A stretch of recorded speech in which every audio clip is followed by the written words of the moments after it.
Sir ஒன்னே ஒன்று, real one நேயர்களுக்கு உண்மையை சொல்ல வேண்டும் என்றால் அந்த அம்மையாருக்கு சில டெர்மினல் டிசீஸ் இருக்குதுங்க. வயதாகிவிட்டது 80. அவருக்கு உடல்நிலை சரியில்லை. சரத்பவார், லாலு பிரசாத் யாதவ், சோனியா காந்தி போன்ற மூத்த தலைவர்களுக்கெல்லாம் இந்த குளிர் ஒத்துக்கலைங்க, இந்த வெயில் ஒத்துக்கலைங்க.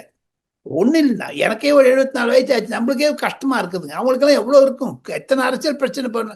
இந்த அம்மையார் சோனியா காந்திக்கு இது மாதிரியான ஒரு ஒரு கடைசியில ஒரு தர்ம சங்கடம் வரக்கூடாதுங்க. அது ஒரு பெரிய ஆண்டவன் கொடுத்த ஒரு நெகட்டிவ் ஃபீலிங், அது சாபங்க.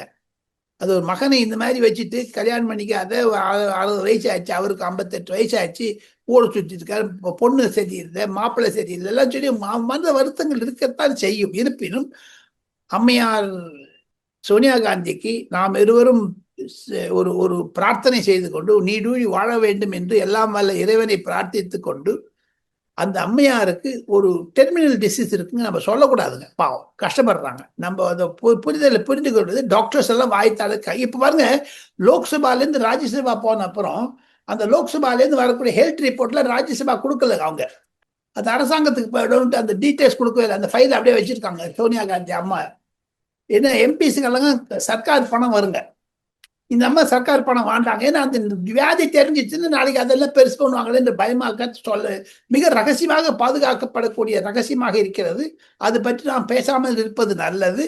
அந்த அம்மா உடல்நிலை சீக்கிரமே ஒரு முன்னேற்றம் காண எல்லாம் வல்ல இறைவனை பிரார்த்திக்க வேண்டும்.